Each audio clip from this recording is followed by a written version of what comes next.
that the fans, the hundreds of thousands of fans that will be coming to Russia and to Sochi next year for the FIFA World Cup are going to be welcomed in a fantastic way if this festival is anything to go by.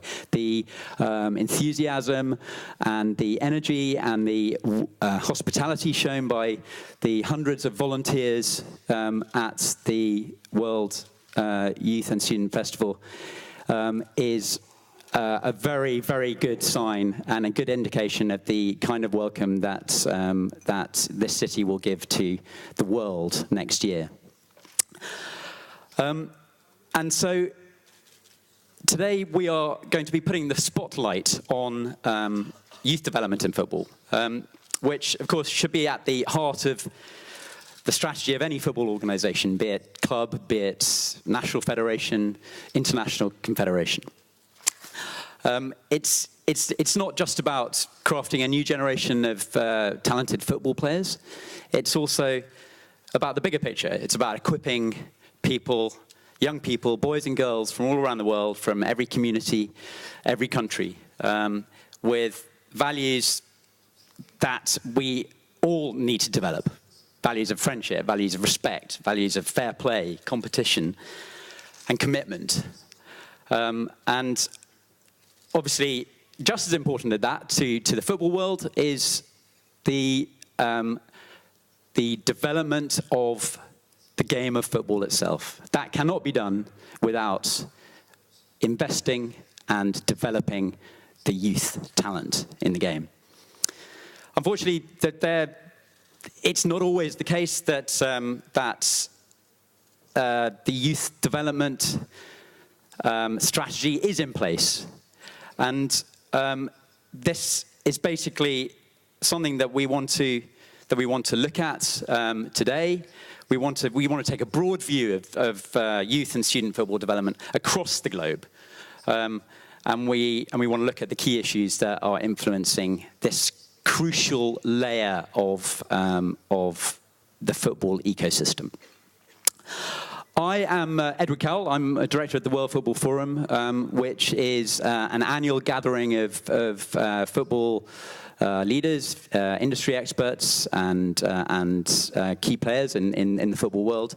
And we discuss issues such as this, key issues in world football, in the key regions and the newly emerging regions of football around the world. And we have spent a lot of time discussing and looking into youth development, and we are also very heavily involved in development, football development here in Russia through our engagement campaigns in the run-up to the World Cup, and our program called Russia Loves Football, which is developed to run alongside the World Cup and to extend far beyond the World Cup after the football world has moved on after 2018. But this panel today is very much not about me. It's about the fantastic panel of speakers that we have in front of us today, and we are very grateful that they've given up their time. Some have come a very long way. There have been very tight schedules, and we are very grateful for you coming and sharing your knowledge today. We are honoured to have the Secretary General of FIFA, Madam Fatma Samora, here. Appointed in May 2016, Madam Samora is no stranger to development issues around the world. She has a long career and long experience of humanitarian and development issues at the United Nations, and already her impact at the helm of FIFA is being felt, I think, with the spotlight being thrown on key issues of development, which I'm sure Madam Samora will elucidate and go into more detail on. We have from the Russian government, Mr. Alkhanov, the Deputy Minister of Justice of the Russian Federation, and also the former head of ethics of the Russian Football Union, and the chairman of the International Students Football Union, and heading up the National Students Football League here in Russia.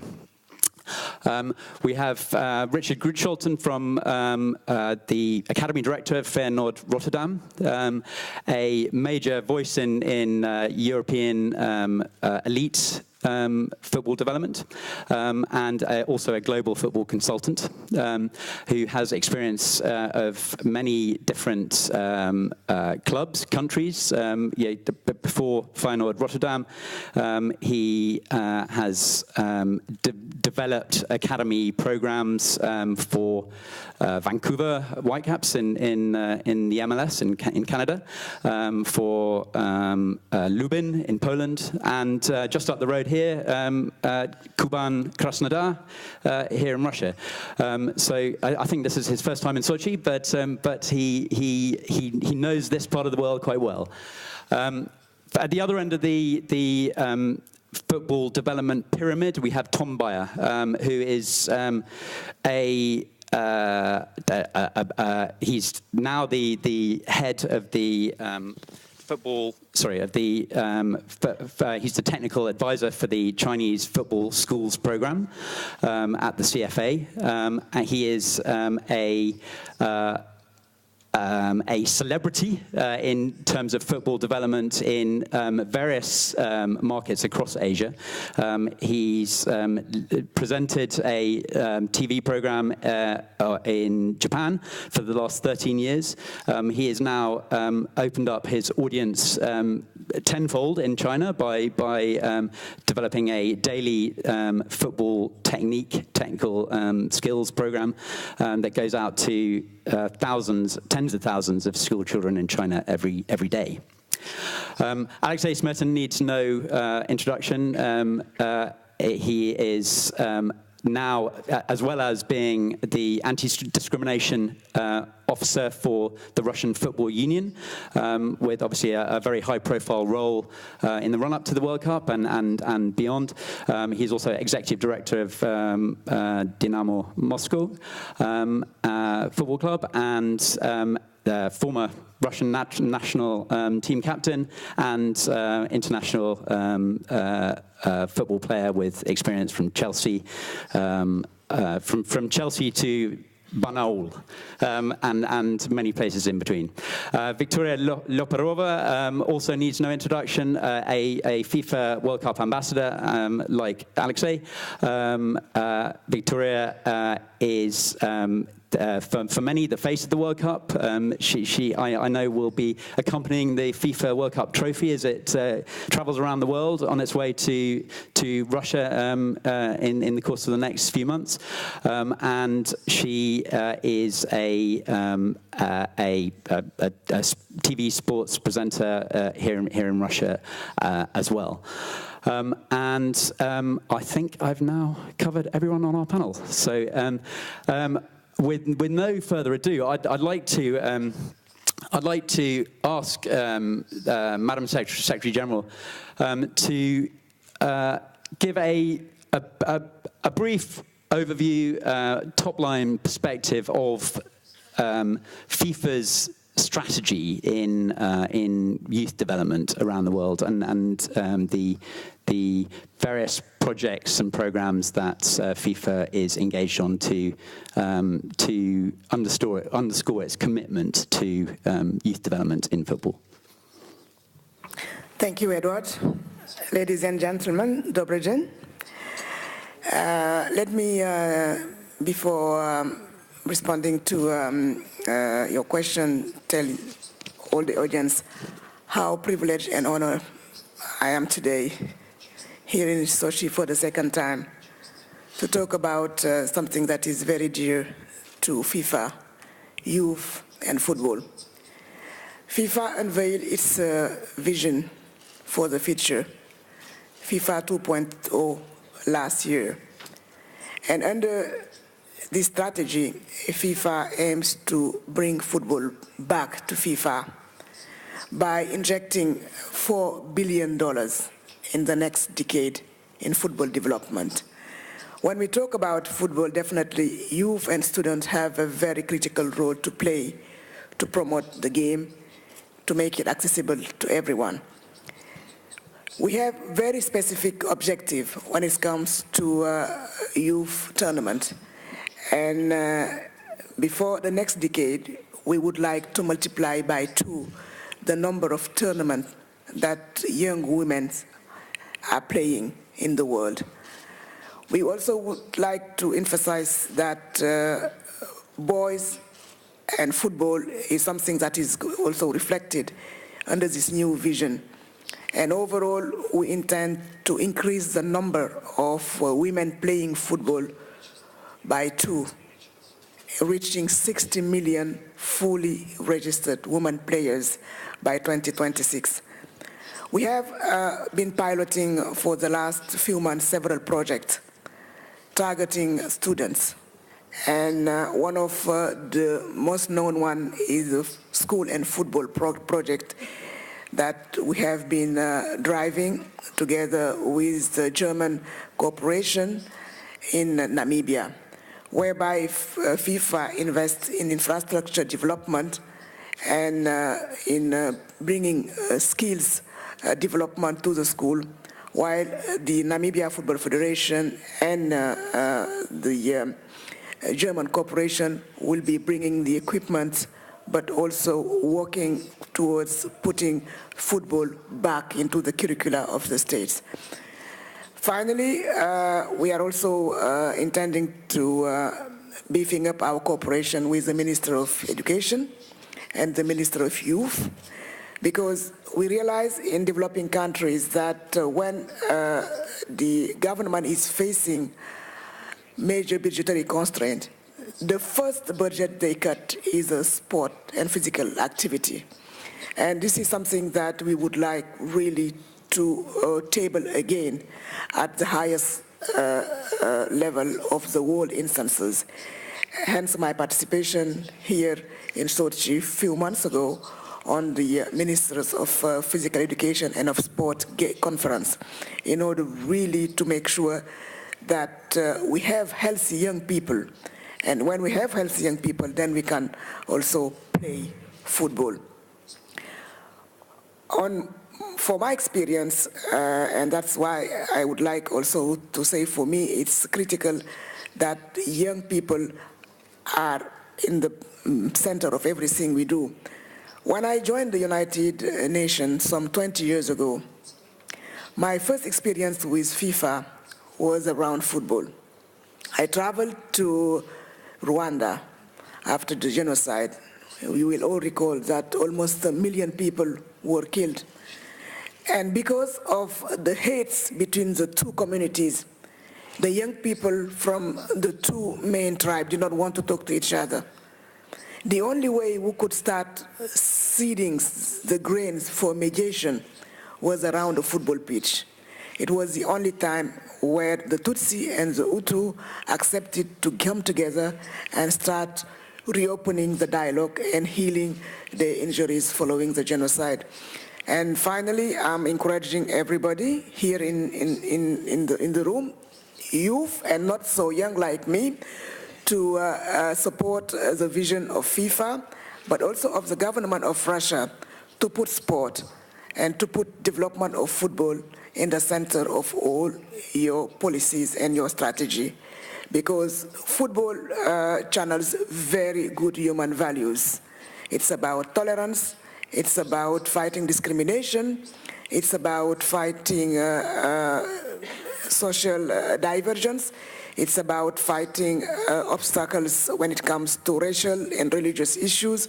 So for all these reasons, we, like the university, have solid and core values that we would like society to be aware of.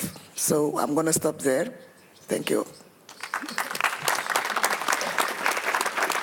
Thank you, Madam Secretary General, for those opening comments, which has kind of set the tone. I know that we are going to delve down in our discussion on many of the issues that you have mentioned. I'd like you stressed FIFA's commitment to bolstering development in schools, for football development in schools. I'd like to hand the floor to Minister Alkhanov to talk about his strategy for student-level football here in Russia, and his international ambitions for this strata of football development. So, Mr. Alkhanov. Спасибо. Уважаемые... Thank you, Ms. Zamora, dear colleagues. Before anything else, I would like, on behalf of my colleagues,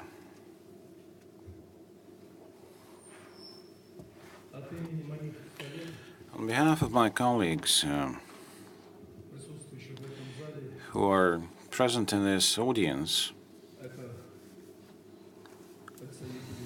and I'm talking about representatives of the International Student Football Association, my colleagues from the National Football League. We also have rectors of many institutes of higher learning from the Ministry of Education and Science, who are trying to do everything so that the national students of football would be developing and progressing in Russia. So they came here to support their students who take part in this wonderful festival of youth and students.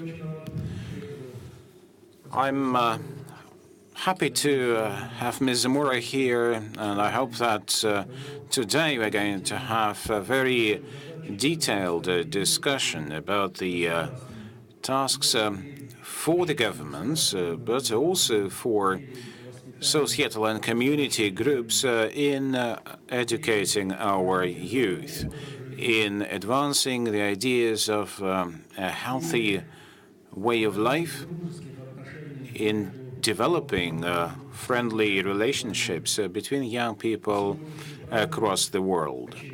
And today's festival is another testimony to the fact that people in Russia want friendship, peace, mutual understanding and support.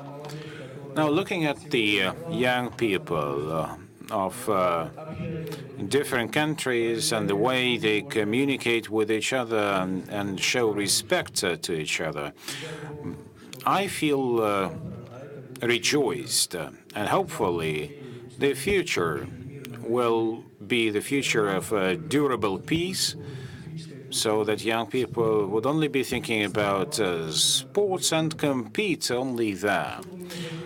What I want to say today about the students of football,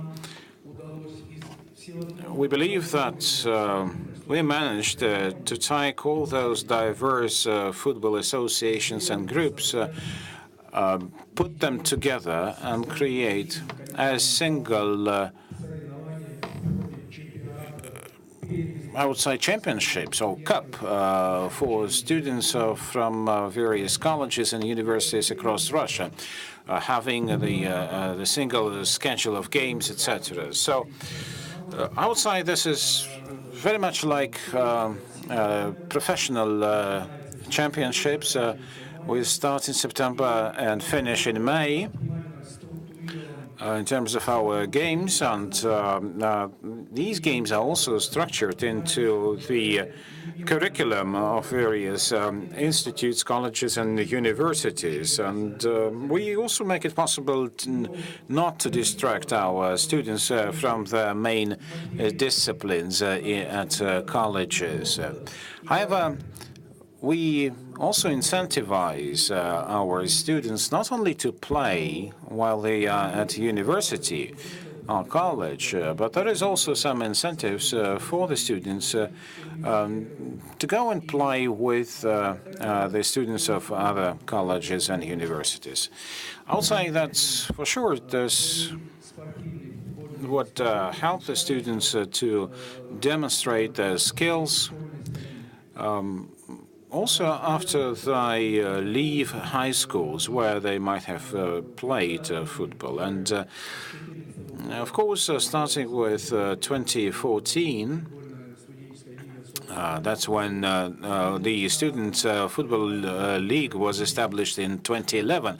But back in 2013, 2014, we realized that we need to offer a similar format of games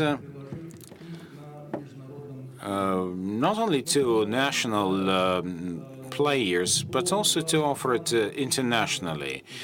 We know that in many countries we have lots of various competitions and championships for college students, but we believe that there is no single format internationally for such games. So, realizing this, we had 6 countries who decided to set up an international students' football association. Now, under the auspices of this institution, we already have some international games and competitions, but like I said, we are still lacking some international single World Cup for students, the way we have it under UEFA and FIFA. I hope that this idea would be welcomed by students across the world, and this way we can also help develop student football, college football, and it would be seen as a positive thing both in Europe and worldwide. I'm sure this would be to the benefit of not only football, but like I said, it would be to the benefit of young people in general, because this way they would be learning about each other and would become closer. So this is also a healthy lifestyle, something that helps our young people to explore their capabilities. I hope that the format that we suggest internationally to organize some large-scale football games for college students would also be a motivation for the managers and rectors of various colleges and universities who may become leaders in training football players, in developing the football for the youth and students. I'm sure that it would be of interest to both rectors and heads of various sports communities. I hope that after our today's panel, we will and have already received some proposals from various countries who decided that they would like to become members of the International Association of Student Football, and also somehow to spread this expertise and lessons across the world. Now, regarding a World Cup for students, but not for professionals, and I'm talking about amateurs, I'm talking about students just, going to colleges and universities, non-professionals, but it would be, I think, something that they can be proud of. And in terms of sports, this is something that we all want.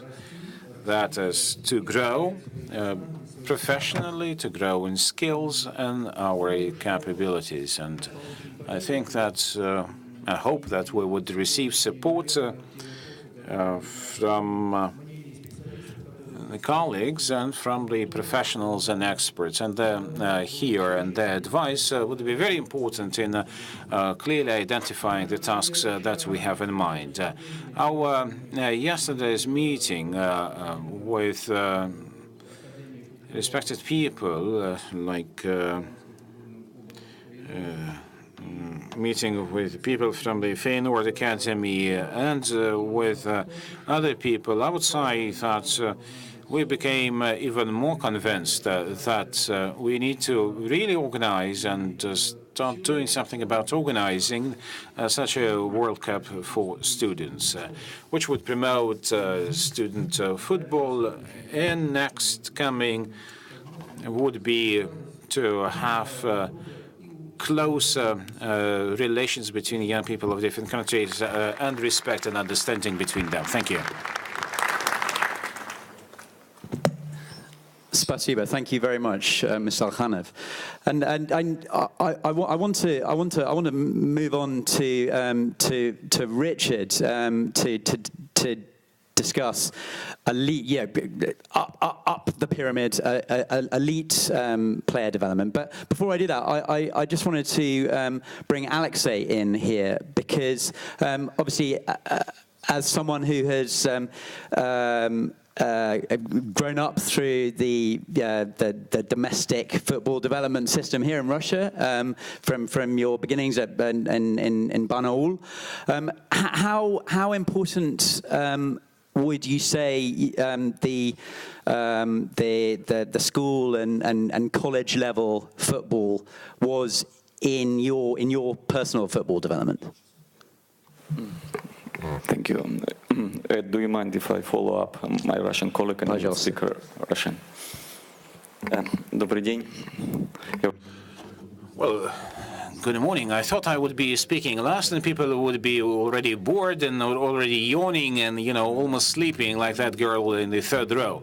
So I'll be brief, really, but brief, but up to the point. You see, it's quite easy for me to deliberate about football, and because I'm a field player. Plus, if you take student football, my son is a student, and I used to be a student as well when I was young. So, of course, it is very important. And the basic fundamental principle of football, they are important in your future lives. Like Swiss clock, it is important to have some fundamentals, and the football would lay down very important foundations and fundamentals for your personal development, where you would like to seek some and achieve some results, where you have some motivation and even self-sacrifice, I would say.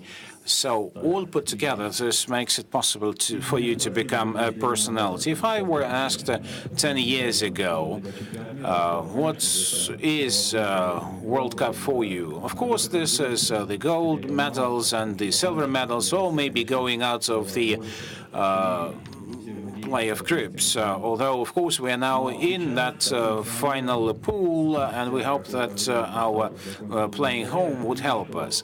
Now, after my football career is over, I understand that football is a broader notion, a unique sport where you have to play only with your feet. Can you imagine how difficult it is? But also it's a teamwork, and I realized that being in the field and unless you are an outstanding player, you can probably show yourself off playing in teams. And understanding this, we realized that maybe 1% of the population would go in for football on a more or less regular basis. Others would be playing football from time to time. So it's all about our mentality and psychology. Like any sports, in football, everything is based on love to the game, and on love to the ball. And this is something that we can really intensify, this love. We can intensify and culture and this love. We're talking about methodologies and training, if we are talking about professional football. This is important, but this is not a key, because there's an institute of family, an institution of family, an institution of your neighbors and the street you grew up in, but also this is the institution of a football school where you got your training. So these are three pillars of your future life, the way how you build your personal house. So it will all depend on foundations and all the way up to the roof. Maybe you won't be able to finish your roof, but who knows anyways. So this is important to have the foundations and the background for the personal advancement. So this is probably key, and this is why we probably got together here. Being a father, I understand that probably I cannot prove anything to my son through words, only through actions.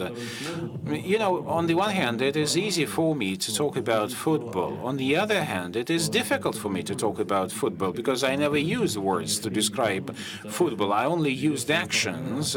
You don't have time for words, so you have to lead your team into the battle. So you show example through actions, but this also works in everyday life. It is important for myself and for others to be the organizers and the leaders of the opinion, to show young people some way of development. World Cup is a unique platform. Now I'm talking about this as an official. I think it is a good chance for Russia probably to get rid of any labels and some, preconceived ideas about my country. I remember when I was a young player, I said I'm coming from Siberia, and people were saying, "Do you really play football in this snow of Siberia?" So I had to correct this notion. Now, can you imagine? Now we have over 200 national federations in FIFA, and this is indeed a wonderful game. So we will have a chance to show our hospitality, our good nature, and the legacy that we are going to have later would be irreplaceable.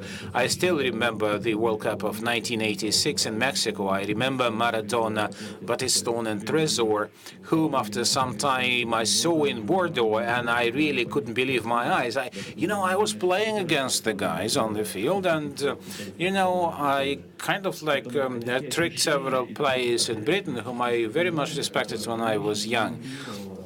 But that was some impression that motivated me. I wanted to grow professionally. I had very tough requirements for myself to grow.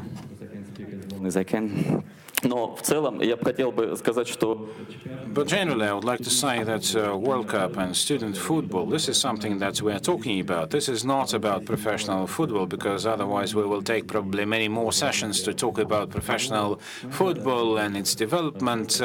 But myself, who in my own hometown established a football school with over 1,000 kids, of which there are 60 girls, and 2 of them also went into the youth team of Russia, and 1 of them is already going into the regular national team for football.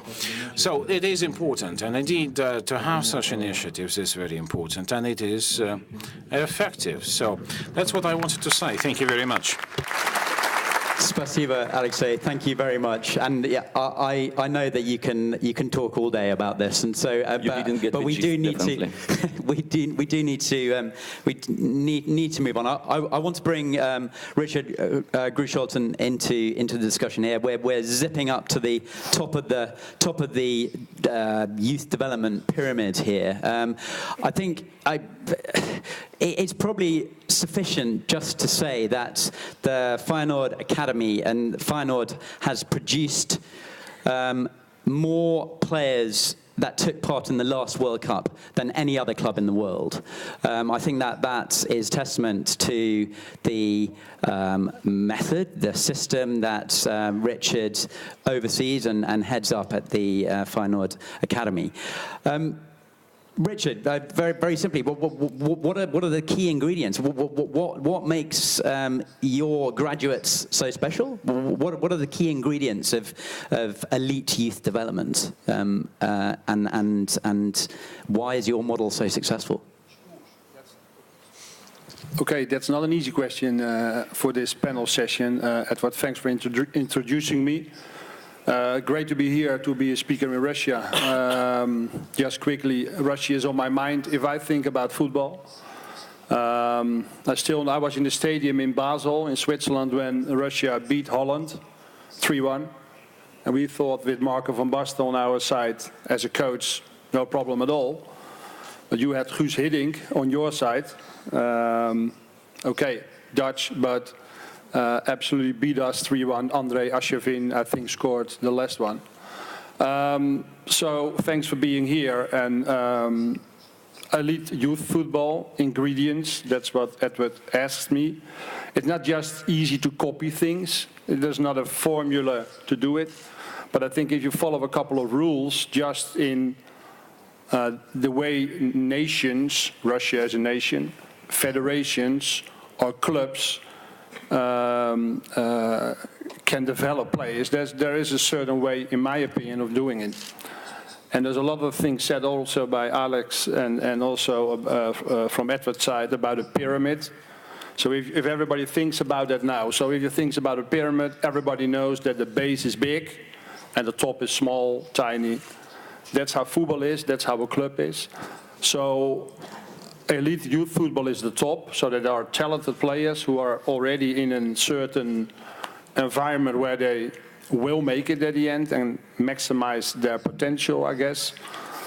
But to get that potential, to get at the end the talent what you need, and that's what your players in this country also need, to be there, you have to make some steps. And those steps is, especially in the basement from, let's say, 4 or 5 years old, when you start to play football, and then love is something what comes in. Is it in the heart of the people? It's a culture thing. I think it is in Russia. But then it's how you're going to organize it. And organize will say, can every kid on an age of 8, 9, 10 play and train on his level? That means, does he need to play against another team and get beaten by 20-0 or something like that? But is there a league structure already for 6, 7, 8 years old? That means, can they play games on a certain level? That means the whole nation need to find a way to structure a certain way that everybody finds their pathway to really develop their potential. And that's not top always, there's always their fun level maybe. So that's one thing, but it's not easy to organize in a big country like this. But everybody in the association, federation need to ask the question, do we do it right on the age of 12? Can a kid from 12 years old develop himself maximum? When you move up to older, 14 till, let's say, 19, the top end, before they move into men's football, you really need to develop, that's another ingredient, in my opinion, youth coaches. And a lot of countries, federations, just have courses to get football coaches, but not specialized youth coaches. There are countries who are doing it like that, who are just developing through courses 12 years old coaches. So who only coach 12 or 13 years old. That's completely different than 19s or men's coaching. I was also in Eastern Europe and in Russia, and I saw also here men's coaches who were coaches of the first team in the past, who won titles and everything, coaching under 12s. That's fine, but he was a men's coach. So the first thing what I said is, let's find another position for him. But how can you do that? He won our titles in the past. Yeah, but he is not an under 12 coach. So you have to specialize coaches for certain ages. Then you can maximize potential of players. We talked about school tournaments, for example. Holland is well known about the structure and the whole development process. One of the most important things in Holland, in my opinion, is the school competition that runs over a couple of months, where 10, 11, 12, I think, that age group, is playing against other schools, just that. And I think a lot of talent came through there. Parents are there, they get involved, they get a love of football also on that specific platform. At the top, and that means really at the top where you're going to train 7, 8, 9 times a week maybe, that means there has to be a dedication with clubs who put money, really, and effort and energy in youth development. The biggest problem in the world, in my opinion, to finish this part, the biggest problem in the world is if we have 18, 19 years olds who are good, or maybe really good, where do they get a chance to play when they are 19, 20? Most of the time head coaches who need to win in first teams, not just pick talented players up. So where are the talented in the world playing between 18 and 21? That's everywhere in the world a pretty big problem, not easy to solve also. Thank you, Just Richard. as an introduction. Thanks very much, Richard. And obviously, next year we have the World Cup coming to Russia, which I want to discuss with Victoria later on. In that this is something that is exciting and inspiring a whole new generation of young kids here in Russia.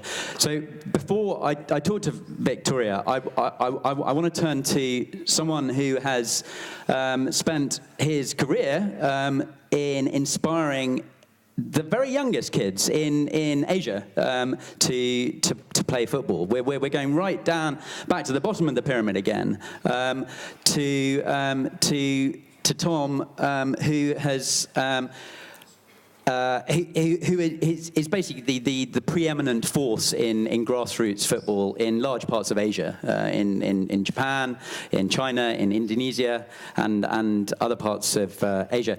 Tom, I have from personal experience, is evangelical about his subject, and I just want to ask you if it is possible to kind of give us your philosophy in a nutshell.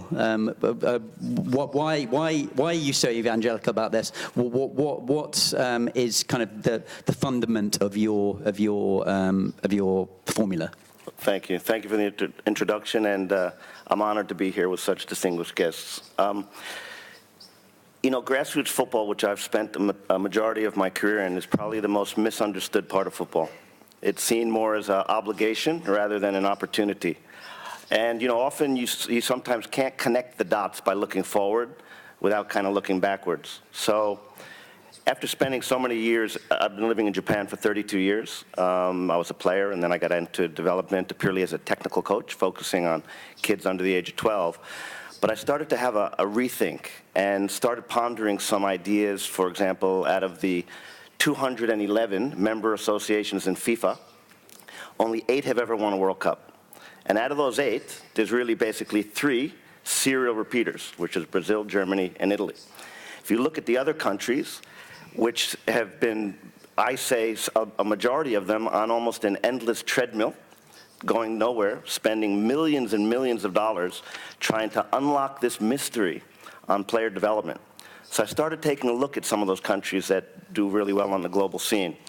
And I started to find that there was no real specialized coaching going on for young kids, and that a majority of these strong footballing nations had cultures that were conducive to developing players. Then I started reading the biographies of many great players from many generations, from back in the Pele days of Johan Cruyff, Franz Beckenbauer today, whether it's Neymar, whether it's Messi, Ronaldo, Suarez, these players. And there was a constant that kept coming back and hitting me in the head. And that was that most of those players attributed their technical success and their success as a player, usually to their parents, to their father, and often to their mother. So if you understand this, that those cultures are so important, and you can create a strategy like we're trying to do in Asia, where in Asia we have 250 million children under the age of 6. So I started connecting other dots and realizing that most national federations that have a national curriculum for developing players, football doesn't start, or a child, the first time they come on the radar screen is between the ages of 6 and 9. And they call it the discovery phase, and they build the attributes, lack of motor skills, short attention span, clumsy, so they just say play fun games related to football. So what I did was I started an experiment with my own kids, and I documented the development of my own boys. I've got 2 boys, they're 9 and 11 years old, and I started focusing on ball mastery from a very, very young age. And I took this philosophy now, which is basically, which I wrote a book about, called Football Starts at Home. And if you look at, unfortunately, next year, 2018 Russia World Cup, we have the 4 most populated countries that will be sitting at home. They're not participating in the World Cup. China, India, the United States, and Indonesia. And between those 4 countries, there's about 300 million kids under the age of 6. So my whole passion now is going out and trying to engage parents of children of those young ages. Because now I know as a father as well, and here's kind of what I call the elevator pitch, is that can we get a child, by the time they're 6 years of age or first grade, that's the first time you cross the line into organized football, can that child, before they cross over the line, have some degree of technical competency? Can they learn to stop, start, turn, change direction with a football? And if they can, I've found that sets an entire different trajectory for a child. But if you accept that fact, that's only going to be done at the home. That's going to be done with mom, dad, brother, sister, uncle, cousin, grandfather. That's not going to be done by a coach. And if you're intellectually honest about it, rarely technical skills are the result of coaching. It's basically a love affair between the child and the ball. So how do you facilitate that? And my whole thing is now is that we have to engage parents that have these young kids at a much, much earlier stage. So that's where I come, I approach development from that point of view. And so, thank you. And so, is it ever too early? Is it ever too early to start engaging a child with football? No, I think what happens is in those footballing cultures of the world, specifically the Latin countries, a child, by the time they're walking, they have a ball at their feet. So, real quick story. I was doing an event. I'm the grassroots ambassador for Adidas for China. I was doing an event in Japan, actually, 2006. I was signing these autographed little replica balls and giving them away. And my first son had just started walking. So I asked the Adidas guy, I said, hey, guys, send me a couple of these little balls. So a big box arrives in my house with 16 little balls. I put 2 or 3 balls in every room of my house. And from day one, when my boy would stand up to address the ball, I would discourage him from kicking all the time. And I would encourage him to basically pull the ball back, turn, stop, start, and learned how to protect the ball from a very young age. And I started to see the trajectory and the pace at which his development took place, and then it just made sense. The more that he could do, the more fun he had, the more fun he had, the more he practiced, the better he became. It kept circling back. So to me, to be honest with you, football can start as young as a child starts walking, and I think that's where that accelerated learning, that head start, the game changer is happening in those very strong countries that nobody has really been able to explain, other than football's a religion in this country or two, but there's a method for how that happens. Thanks, Tom. And I suppose by engaging a child with football is not just about making them a fantastic football player, technically. Victoria, I want to ask you, as an ambassador for the FIFA World Cup, what beyond inspiring a kid to jump up and play football, what is the World Cup going to do for Russia's youth? Thank you very much. Very general question. Good morning to everybody. Well, I'm going to speak Russian.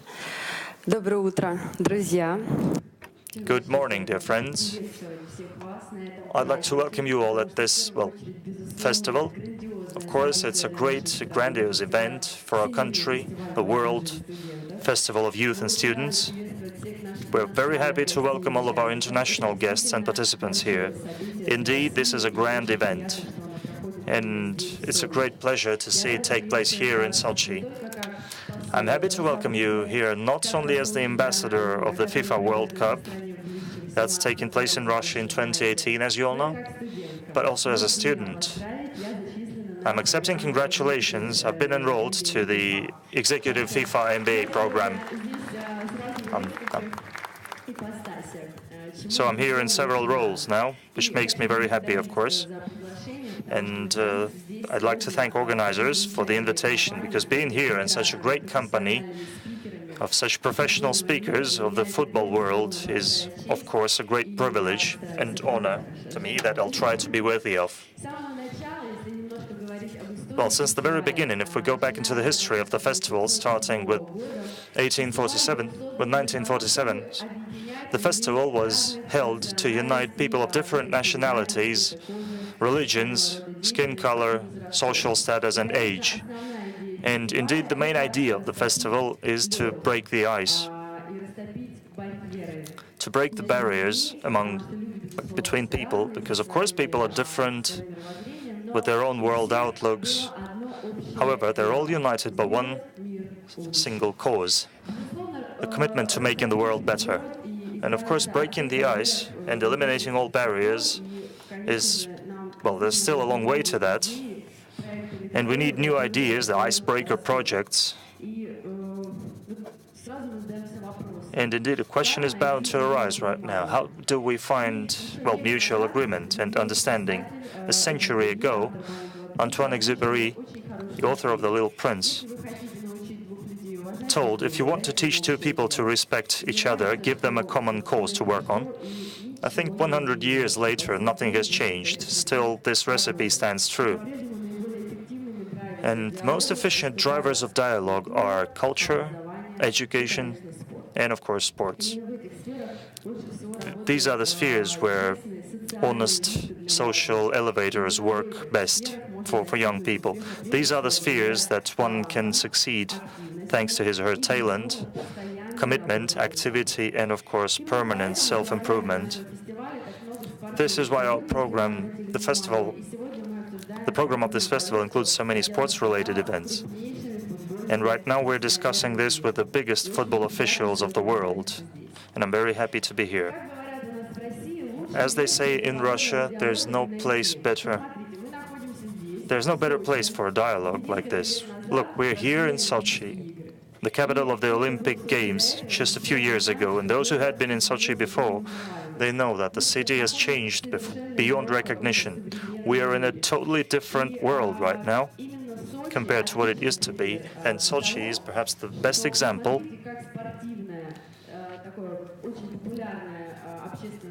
of a major social and sports event changing the place where it's held, changing the place and the world around it.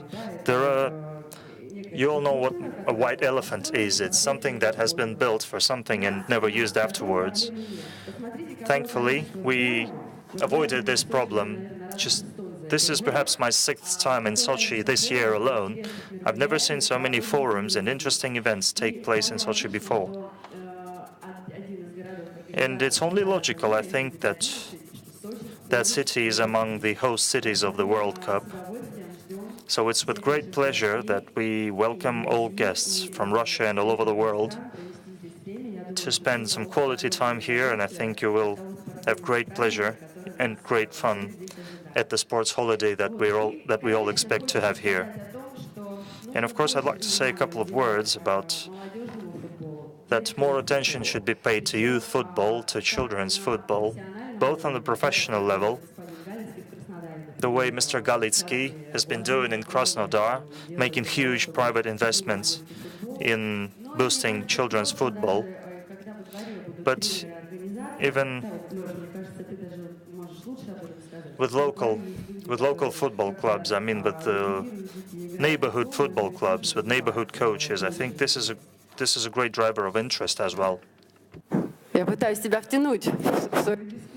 Okay, I'm trying to engage you into my discussion because otherwise we're just, lecturing here.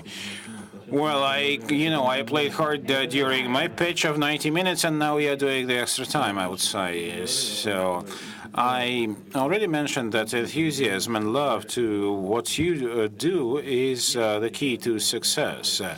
This enthusiasm, of course, should be also supported financially because we don't have many altruists, around in the world. But anyways, our mission is to say that, we used to play in the backyards football and we no longer do that.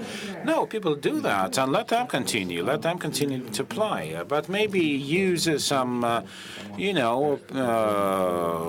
good fields with good lawns, etc. Because good conditions kind of like instill hopes and instill confidence that you can become a better player. You say that, people continue to play, but I come to my home city of Rostov-on-the-Don, to my yard where boys used to play. Now that whole yard is built up with garages and parkings, etc. So I think that we really need to have some coaches on a street level and in schools who can incentivize boys to play, because of course not all people would go all the way up to the level of Alexei Smertin here, but we appreciate that and we value such people. But still, kids may kind of like have the habit of, leading a healthy lifestyle, which is a trend now for young people into the future. And this is quite fashionable and a hype now to lead such a healthy lifestyle. So I want young people to take the example from Alexei Smertin and the other good players, so that the future generations would be inspired by this fantastic example. Well, I mean, if you really put the bar this high, you would probably do less than that. So you need really to set the bar very high. Now, today is 45 years. Today is the birthday of Dmitry Alenichev, our famous Russian football player. He is turning 45, and actually Dima is the example of a boy who came at the age of 10 to a football school in the city of Veliki Luki, and the maximum probably that he dreamed of, he probably Pskovsky Mashinostraitel, but he played for Roma and for Spartak of Moscow. I think actually he has the biggest number of titles among the Russian football players. So let's do something so that those social elevators and lifts would not be an exception, but rather would be a rule, so that our boys, through such things, would achieve the results that they want to achieve. And most importantly, should be honest and fair. I think you raise an important point about encouraging young people to get out into their backyard and play football. I mean, I wanted to address the panel, and maybe particularly Tom and Richard, who are at the coalface of youth engagement and youth development. But are we facing a crisis? And I don't want to put too negative a tone on this, but are we facing a crisis in football due to declining numbers of kids wanting to get out into their backyard and play football? Tom? The reality is that we call our game the world's game, but the reality is that a majority of kids that play football are technically deficient. They're not good enough. They're just not good enough. If you look at the numbers and some of the trends and surveys that I've seen, even one that just came out recently was a worldwide survey that came out and said that less than 10% of children worldwide look forward to playing any sport on a weekend. That's unbelievable if you think about it. So we have to be much more clever and try to think out of the box. How can we engage kids much younger? How can we engage? In my part of the world, in Asia, in China, specifically India, these countries, parents look at sports and football as a distraction to education. So they limit the amount of time that kids are going to play. But we have data now to show and prove that kids that are physically active do better academically. But most parents don't know. So if you're limiting the physical activity of your child, you're actually putting them at a disadvantage academically, because now we know through sports there's a cognitive byproduct, which is very important. But we don't, as football educators, promote that enough. So, Richard, how do you address that? As Tom said, it's kind of seen as a binary choice between academic development and sporting development, football development. How do you in the environment of your academy, how do you address that? How do you make sure that those two strands of education are brought together? I also like to go back what Victoria said about playing on the streets and the pitches where they started in the early days. There were no pitches, there were just sidewalks or things like that, and that's not so safe anymore. But and you mentioned crisis. Holland is also a little bit in a football crisis, I can tell you that. But we see it as a challenge again. We are not qualified for the World Cup, so it's a shame from our side for sure. But it's a challenge to come back, and we will come back because the foundation is right, in my opinion. But to go back to the out-of-the-box thinking, what Tom said, find ways to do it again. And now it's safer for kids maybe to play with a PlayStation at home on the sofa, football, instead of outside. But where can you still play outside? At schools, there are always places and pitches to do it. So there's a place to do it. In my opinion, absolutely too much money is going out of the football business to the wrong direction. And that means on the top, money will go to managers and all kind of people around football. And if clubs and ownerships and foundations, federations put money back into youth football, then still you need to put 1,000 small pitches everywhere in cities just to get players, kids back to playing outside. You need to do that, otherwise the distractions for kids these days are so back to do different things, and it gets much more individualized in this world at this moment, so we have to find ways to bring them back. Again, a small country like Holland helps because we can easily play against each other. So if you put some pitches somewhere, a lot of people can play there. That's maybe not so easy to do it in huge countries like Russia, but we have to find ways to, it's a challenge, but 100% we can find ways to do it. And there's, for example, a street competition in Holland. So we are now, street leagues are there. So parking places where the garages are now, instead of the grass pitches, just there on Saturdays, cars are out, it's all safe, made with some pitches, just leagues on parking spots to get kids back on playing football, as examples. Sure. Thank you.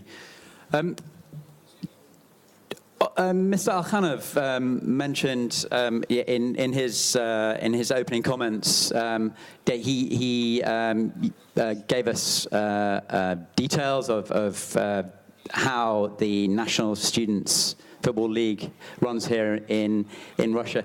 And do you feel, as a panel, maybe I should address this firstly to the FIFA Secretary General. Do you feel that there is that we need a platform imposed at federation or international federation level to strengthen football at a pre-professional, pre-elite level? Well, definitely. If we look at the statistic today, we have less than 2% of players that are on the higher, let's say, category, meaning as part of the league. 98% of football lovers or football players, they are at the grassroots level or at the amateur level. It just means that definitely playing football is still considered as a side way to develop itself. It's not considered as part of the curricula that will shape society and also can contribute to a healthier youth. And the fact also that we have always as a governing body of football trying to dissociate politics from sport has not been very helpful, because when you go to countries that love football and that are developing football, most of the time the heavy lifting is done by the government. It's the government that constructs the infrastructure, that builds the pitches, but then we tell them you cannot sit around the same table with the professional of football. And now the gap of communication is so wide that it's almost impossible to try to reunite the people. For having worked with the UN, I know the power of government, because definitely the money most of the time in the country where I belong come from the government, not from the individuals. We are not in Europe where really the leagues are the ones that generate the revenues. We are in countries where really when the national team, the A team has to travel, if the government does not put the money on the table, simply they don't travel. So to me, the important thing, if we want to take serious development of football, we need definitely to start with the grassroots level. And to do that, we need to work hands in hand with the Minister of Education and with the Ministry of Sport. Those are the vehicles that we should be jumping in the train in order really to make sure that football becomes part of the life of people. Because to me, developing football is also investing in the future of the society, because with football you acquire values, human values. You fight against so many evils that our societies are confronted with. You fight against discrimination, you fight against radicalization, because if people don't have other possibility to elevate themselves in society, they take it the other way, the easy way, and the easy way is to join groups that are armed group, and this is something that you could fight through football. But more importantly, we need also to be engaging all the leaders. In countries like Iran, for example, where we have a very developed futsal, we don't have the same level of liberty for girls to play just because of social barriers. So these are also something that FIFA should be engaging with in the NGOs, with the civil society, and definitely through the Forward program that we have been launching since the new leadership took up its position last year, is something I think that will be contributing to popularizing the game and to making it accessible to all. But $5 million for a cycle of 4 years is definitely not enough. So the sponsor are also people that should be also brought on board. But more importantly, as Thomas said, if the mother knows the value of football, you can make sure that it will become something that the family will be considering. Mm-hmm. If the family don't show an interest in a sport or the game, you can bet that none of the children will be showing an interest in football. So to me, yes, we have been too shy to engaging with people that can really trigger more interest, and we need to change that attitude. This is not something that is sustainable. Today we have 60% of the world population that is showing interest in football, either as players, as fans, as commercial affiliate, as developers of esport. But yet, when it comes to really investing in the grassroots, very little engagement is being seen from our partners. So yes, there is no secret to become a football player. It's just not about kicking the ball. It's about really developing the technique, and the sooner you do it, the better it is. There is no miracle. Well, we can have miracles like Pelé, mm-hmm. but it's 1 out of how many billion mm-hmm. people. So definitely investing in academies. And if Germany has been several times the winners of the World Cup, the reason is simple. Go to Germany and you will see the number of academies they have. You can see that playing sport is a way of living. And this is something that people should understand. If you go to the US today, why basketball is such a popular sport, it's very simple. It's in every corner of a street, people play basketball. But then you need also to invest in the training, in the coaching, because we can see that when we announced the World Cup, that year there is a lot of interest vested by young people. Everybody wants to register. But guess what happened?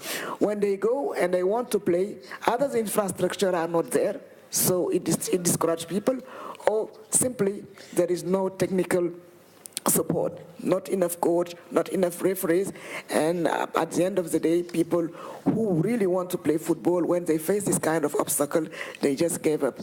And yes, my call would be, let's revisit the way we are engaging with the force in a nation, especially when you come from a poor country, and let's make sure that we don't consider just the political as having a negative influence on football.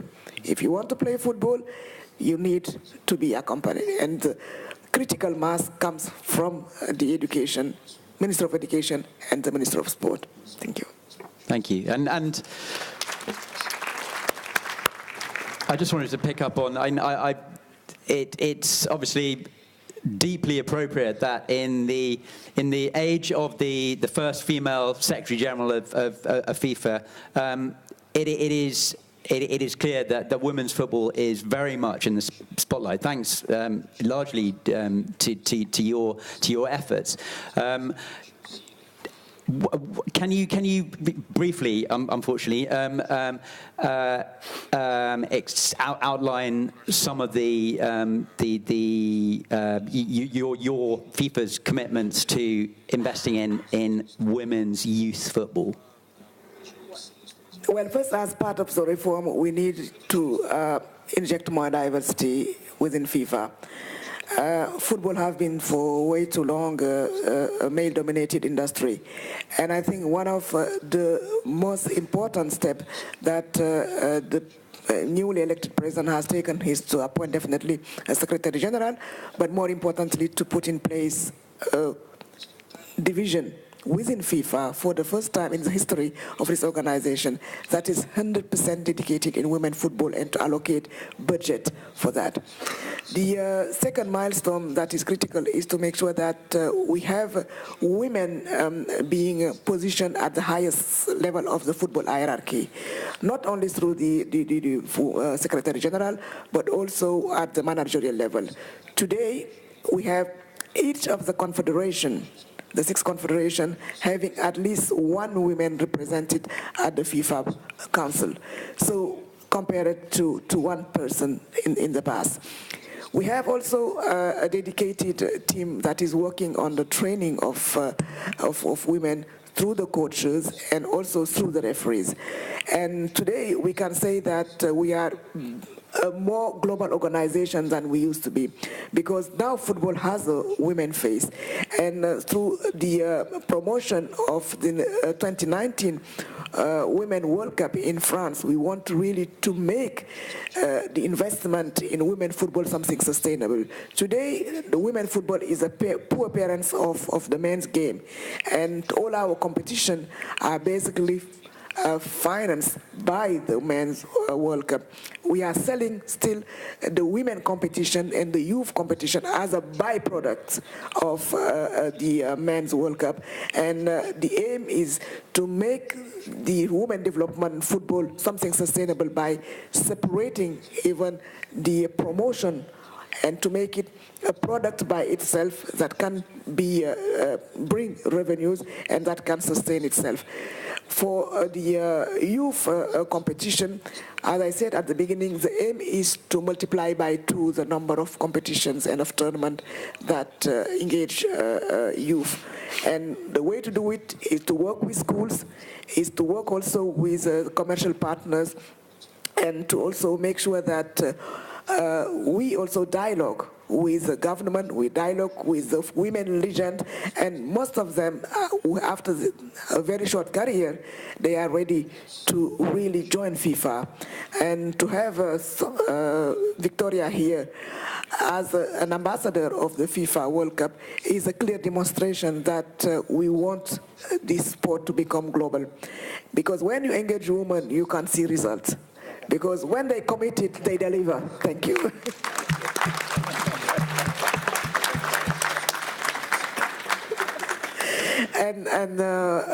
for me to have joined also the FIFA course is something that we really value. And I'm sure from her presentation and you can see that she's not only going to be a student. I think that very soon she will become a teacher. Thank you. I have such a role model, you know. I'm very lucky. So perhaps we can turn to Victoria and to Mr. Al-Khanov, our host here. But Mr. Al-Khanov, firstly, did you want to comment, respond to the Secretary General's comments in any way? Thank you. Continuing on part one of the question you asked to Madame Samora, I fully agree with her. It's the state that determines the state policy regarding the upbringing of young generations and promotion of healthy lifestyle and sports all over the country. And the example of our National Student Football League is a very specific example of, well, within the tools that the state gives to certain public and sports organizations to take part in it's an example of tools that the state gives to public organizations to take part in various programs. In Russia, it's a special program to develop physical culture till 2025. So within this policy, having studied the internal situation, the domestic situation, we came to a conclusion that we need to establish this National Student Football League. I've heard words here about the reduction of the influence of sports and the reduction of sports, the share of sports in the policy of different countries. In Russia, in 2011, having studied this situation, we managed to establish this league. We tried and tested it in different formats, in the format of national championship. And over the course of this work, we realized that to achieve a finished pyramid, a complete pyramid, we need to establish an international student football union. And thanks to the participation of, well, 6 countries so far, this union has been established. And what's good to know is that we've been receiving support and applications to enter from the student organizations of China, India, Turkey, and a number of other countries.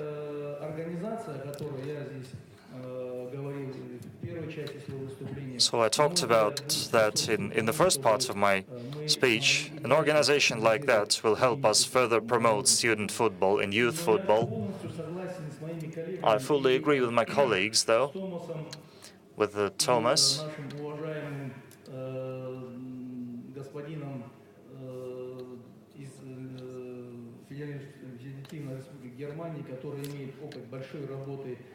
And my German colleagues with a great experience of working in Asia and his experience of involving kids in football, starting with very young age, is, I think, an amazing example of something that we could do, of introducing, well, the school environment into this pyramid. It doesn't mean we'll soon have all kids playing in professional clubs, but the most important goal, I think, is encouragement of healthy lifestyle, bringing up a physically sound generation, and I think this is just as important as playing professional football.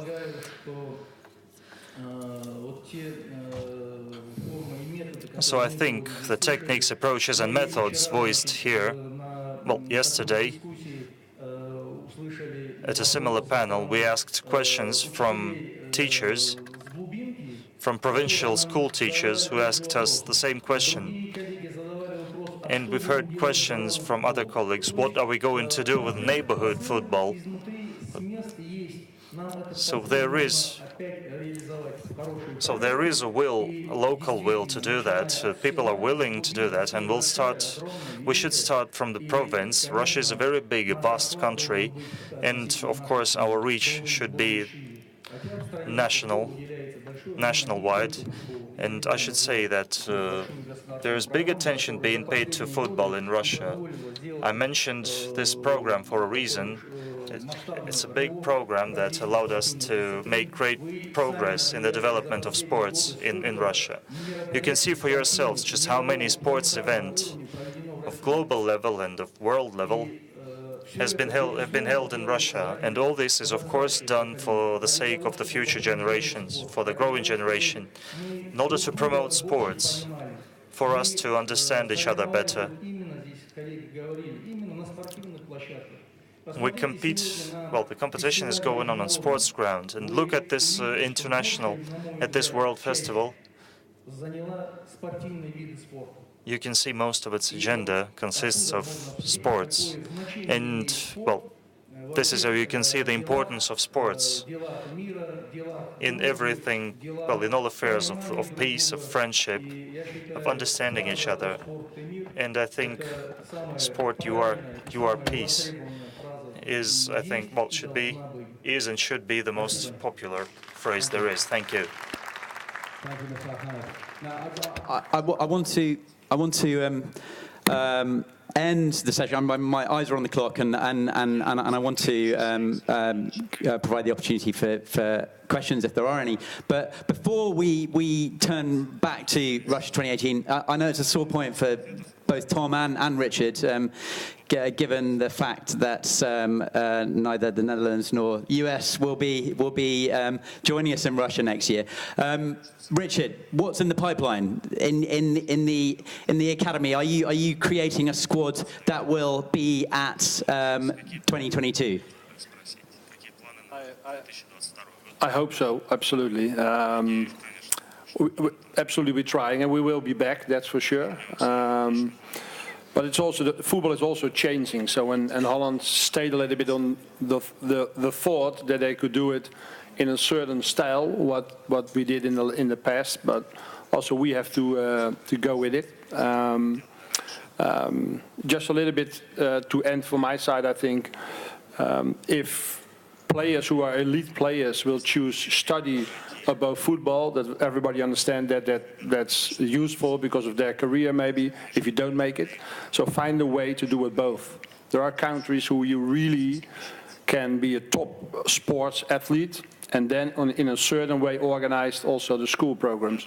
Not say just it's sports or academics, then a lot of parents will say, yeah, take the academy road just to go for your career and not your football career maybe. Find a way in your country also in a certain way or regulations so that they can do it both. And that means everywhere in the world you're going to lose so much talent if they choose on a certain age just to go another route. And I think Holland can do that pretty easily at the moment. That means we hopefully can get those 18, 19, 20 years olds staying into football and go for it for the hopefully 22. And we want to wish everybody in 2018 here a lot of success. And I need a club to support. So I think from now I will go for Russia. Thank you. We are very pressed for time now. I would like to give the last words from the panel to the FIFA Secretary General, who I believe would like to make an announcement about Russia 2018. Well, of course, Edward, I cannot not take the opportunity of this Youth and Student Festival to also first thank the authorities in Russia for the perfect organization of the FIFA Confederation Cup. We have witnessed an unprecedented tournament for about 3 weeks. with strong support from the volunteers coming from almost 80 countries. We have had not a single complaint coming from the participating team, and everything really went very smoothly. Russia demonstrated very high and very warm hospitality towards all the fans of football who were here. And the World Cup now is near the corner. We have another 8 months to go before the kickoff. And I would like just to make a special announcement that there are special tickets that we call the Category 4 tickets that are only meant for Russian residents. And they are very cheap, even cheaper than the Cat 4 ticket that we've sold in South Africa and in Brazil during the 2 past World Cup. So I'm really inviting all the youth and the students participating to this festival to really share this good news with all their fellows on Instagram and on all social media. And we look forward to welcoming the rest of the world here, because the World Cup is the only sport where the whole world stop and watch. So be with us in June 2018, and we look forward to really seeing a unique FIFA World Cup being staged here in Russia. And as you know, this is something that happens maybe every 50 years or every 30 years. So by the time the World Cup comes back here, I may not be here anymore. You may be maybe too old to play football or to enjoy the game. So be there in June next year to just demonstrate your strong link with football, and also the way that you're going to receive the rest of the world, because all the eyes of the world will be on Russia in 8 months. Thank you very much. Thank you very much. I think it's safe to say that many of us here will certainly take you up on that offer. So we have a little bit of time for questions. If I can, do we have a microphone that thank you. If you can just give your name and organization. Hello, my name is Swift Mpoloka. I'm from Botswana in Africa. I used to work for FIFA over the 2010 World Cup in South Africa, which birthed what I do now, football development, grassroots development. I run an NGO called Pula Sports. And in my country, through that NGO, we built the first off-the-grid futsal park in a low-income area. And distinguished guests, it's one of my biggest highlights of my tour here, because I've read about most of you over the internet and in books and football material. My biggest question is that, unfortunately in my country there's a lot of red tape around getting to FIFA, getting to the FIFA funding for development and infrastructural development.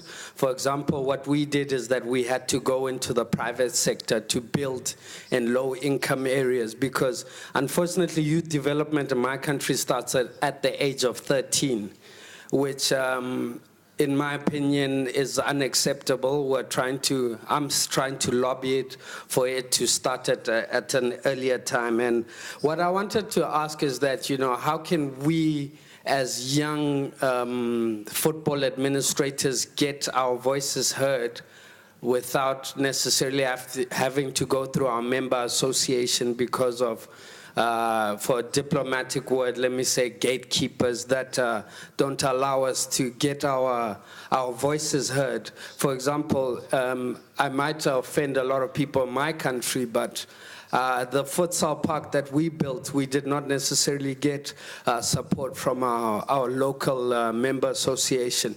And I'm here trying to, create a platform for international support. Thank you. Secretary General, if you can. Very quickly, definitely for FIFA, the port of call when it comes to the development of football is the member association. As I mentioned at the beginning of my speech, under the new Forward program, each of the 211 member associations receive an allocation of $5 million during the 4-year cycle. We have also specific projects that are meant really to support the member association on the transportation and on the equipment. But we have also a diversity and inclusion program that is focusing on grassroots football. We call it Football for Hope. Through this program, there is a way to work with NGOs working on in communities with low income, and that would like to really use the power of football to bring about changes in the community. So my advice would be go to the FIFA.com site, log in and see the kind of project that we are funding, and get in touch with the head of the diversity division, and he may also give you some advice. We can also recommend you to continue your lobbying with the private sector in your country, because with 5 million, it's a lot of money for some countries, but not enough to develop grassroots football. You can also start a partnership with both the private sector, but as I mentioned also with the Ministry of Education and the Ministry of Sports. So those are my recommendations. Thank you. So, Yulia, do we have time for another few questions? Thank you. Okay, so if we take this one over here. Добрый день, меня зовут Элеонора Жукова. Good day, my name is Eleonora Zhukova. I'm from Sochi. I'm glad to welcome you all here, and thank you very much for giving us this opportunity to talk to you today. Well, I have a sort of a question and a gift. I've been doing football for 9 years. I'm not a professional player, sadly, but for 9 years I've been busy gathering community teams in Sochi. We have around 100 of them. And these are just, neighborhood kids playing football. Next year, we'll have the 10th anniversary of our tournament. And if we write letters to you, can we receive welcome addresses from you for our championship, neighborhood team championship that's taking place next year? This would be some great support from you. Victoria, this is especially important to get this welcome address from you, because young people are, big fans of beautiful girls. And I have a present to give to you. It's a wooden plate made by a friend of mine from Sochi. It shows a football stadium and a newspaper. And if you answer my question, how to contact you and how to get welcome addresses from you for our championship, this would be cool. Thank you. For me or for Victoria? For me, very easy. I'm going to hand over my business card to you immediately after, but in fact, even Katrina can give you. But more seriously, if my agenda allows, wherever there is a possibility to promote football, especially at the grassroots and the community level, you can count on me. And I also know that Victoria is very much committed, and she is also very knowledgeable when it comes to football development. So yes, let's just try to find a date where I will be able to join you. Thank you. Victoria. Well, this is the very example I just wanted to add a couple of words. We talk a lot about young people, and we are now at the Youth and Student Festival. It's very important to talk to young people, to give them the floor, and to hear what they need, and to do our best to help them. And of course, speaking about football in general, I think that investment in student and youth sports will help us, regain trust to Russian football in general, which is, of course, very important to Russians. We have run out of time now. I just want to firstly say a huge thank you to our panelists today, who, as I say, have made very great efforts to join us here today. Richard Grusholton, Ali Alkhanov, Andrei Stukalov, Fatma Samora, Victoria Lopereva, Alexis Metin, and Thomas Bayer. Thank you very, very much. And And thank you all for coming. Okay, and I think we have a presentation.